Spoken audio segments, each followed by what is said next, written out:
Greetings, ladies and gentle readers. I just finished End of the World by Aaron Oster, and this is a very complicated review. So let's start with a little bit of backstory about the author. So the author, Aaron Oster here, is most famously known for his series, We Hunt Monsters, as you can see over here. And that series is, I thought it was something that was mostly for very, very, very young adult readers. In that one, you have like a 500-year-old dude going somewhere new, but they don't really act in any way their age. But if you bother reading the 3 and 2 star reviews, you find out that the main character is very, very not acting their age. They're very, very silly and stupid and saying weird things that you wouldn't expect to hear from someone who's like 500 years old. Like they set up the story, but doesn't really set up the story for how the character is acting based on what they set up. So that's kind of what I expected going into this particular book. It seemed to be how the author writes. They make a backstory for a character or something, or they try to tell us that the character is going to be a certain way or act a certain way, and then they just don't. So my expectations were kind of like all over the place. I'm like, this is a new book. He's got like a one under his belt. It should be more interesting, but he has these weird traits. So is it gonna be good? Is it gonna be not good? And yeah, the book is kind of all over the place in that regard. I'm gonna jump directly into something relatively spoiler heavy, so I hope you don't mind. Suffice to say, this is a reborn lit RPG adventure kind of novel dealio, and that the main character gets to the end of the system of dungeons or whatever, and they go home, but there's like not that many left. I mean, we've seen this before, but that's cool. How is he gonna make it original?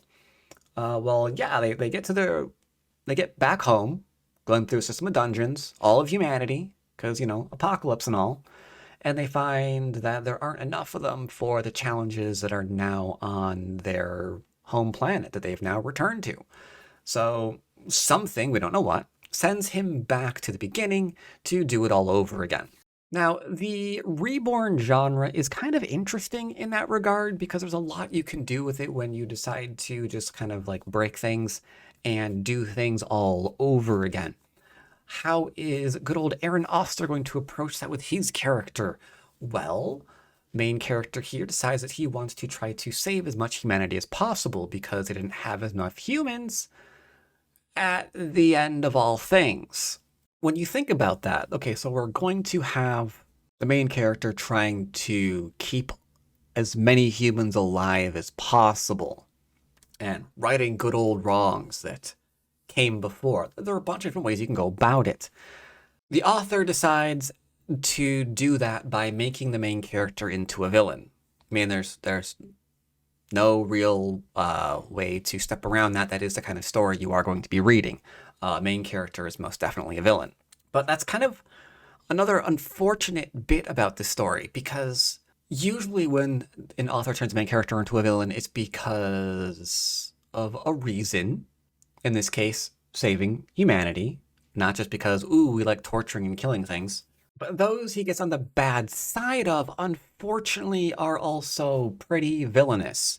He's like trying to make a hero. Like you can see that he's trying to make a hero, right?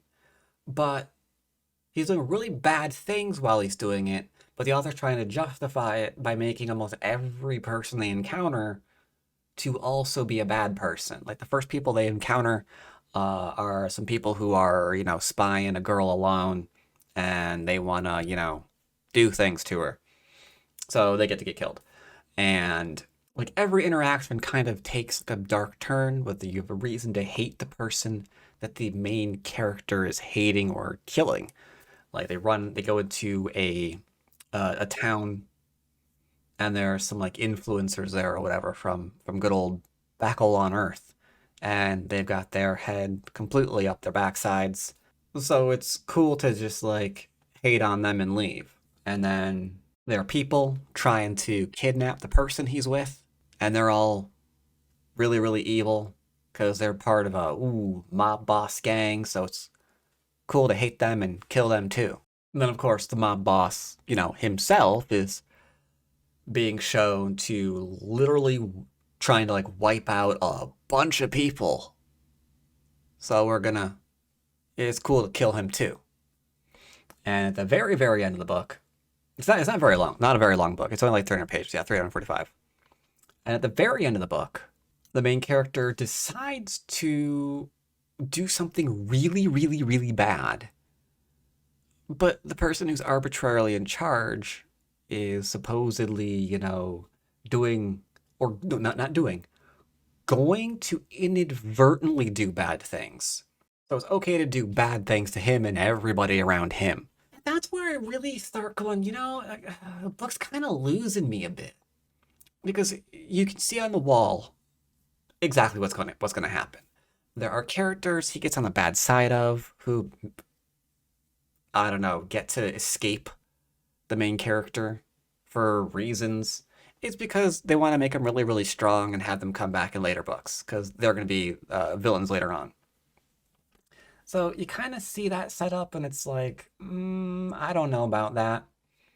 And then like all of these villains who are popping up out of nowhere in the course of like a month or two of the entire world ending.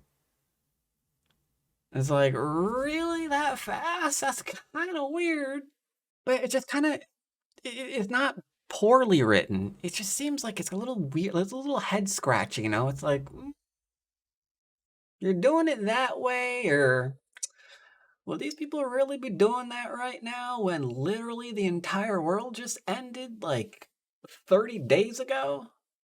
I don't know about that. But all right, all that aside, you can kind of forgive like little things like that. But how the main character decides to go about everything is also really, really weird because they've established something really, really early on. An iron rule of this world that power rules, right? Power rules. And so it's really, really important for the main character to get stronger like immediately because that's like one of the only ways people are going to take him seriously over like what they have to do versus what they did the first time around, which ended, kind of bad. So, okay, cool, which is why he rushes through to be the first one to start getting stronger in like the new world that they wind up into. And then he kind of just like chills and allows people to get stronger and stronger and stronger ahead of him when that should be like one of his primary goals right now. That's the part that really starts getting you a headache because it's like, okay, what happened here? What happened here? Oh, we have to go kill this guy because he's gonna be a problem later on down the road. He's like gonna go on a massive murder spree. Like, okay, okay, okay. Uh-huh, uh-huh, uh-huh. Well, at the time that they encounter him, he is and this is something the author tells you. But the main character is like telling you flat out that big bad dude is like at about half the strength of humanity's top fighters. They came into the world after the main character did. But the main character was kind of like just kind of cooling their heels and chilling and not really, putting the pedal to the metal, allowing everyone else to get a lot stronger than him. But if he did, by the character's own word, the author's own writing, he would be like twice the level of the people he has to deal with. So what the frick is going on here? There's huge plot holes like that, It's like, that doesn't make sense, like, at all. Like, no, wouldn't you want to get through to the new world, get as strong as possible in the new world? That way you can go back and deal with the people. Because, I mean, if you did that, you would have literally been twice as strong as him at the time you dealt with him. Because there's literally no downsides. I don't know. It was weird. It was weird. And it got even weirder with the ending. Because in the ending, after they attack the big bad in this book, there's like another person who's like a roadblock into, humanity's strength, supposedly. And if something isn't done, then in 7 years, everyone who's rallying around that dude are going to be a world of hurt. And that's going to cost like thousands and thousands and thousands of lives. And the main character knows that's going to occur 7 years from where he is currently. So his bright idea is to eliminate immediately everyone around that person immediately. 7 years. Let's say, let's keep it simple. Let's say you got 3 years to figure something out. Because that way you got 3 years to make people around them as strong as they need to be before you got to go off to world number 2. So you got time, especially time where you could spend yourself getting stronger, which would help you lean on, the Duder Man. Show them the benefits of all that strength. Tell you it's gonna whoop, commit mass murder. So it's really stupid. It reminds me again of that first series he had where the main character was like acting a little stupid despite the fact he's supposed to be like 500 years old. And now we have the Reborn one where the main character is like 70 years or whatever, 70 or 80 years old because he goes back in time to like redo things. But he still has all those memories. He should be like older and wiser, and he's still being really, really stupid. It looks like the author really, really, really wants to do like a book, a really great book, where you've got this wise character like helping people out or whatever, right? And he's just like not nailing the landing at all. It's kind of weird. It's kind of weird. And you read it and you can see like all the different ways the main character could have done something and just chose not to. And it's just like, of course, unfortunately, we know why he's doing it because he's setting him up as a villain of the world, and that's going to have a backlash on him. Because there are a lot of people who do manage to escape a lot of the terrible things the main character is doing in the name of humanity. And they're gonna like go and obviously tell other people. And in the next book or the book after that, there's probably gonna be really, really strong characters who probably sided with him in the first go around. They're probably gonna try to attack and kill this guy for like all the damage he's doing. And he's probably gonna have like some kind of more like moral crisis at that point, realizing that he's like gone too overhanded, that maybe he's done it a different way, and you have to have like a redemption arc or something.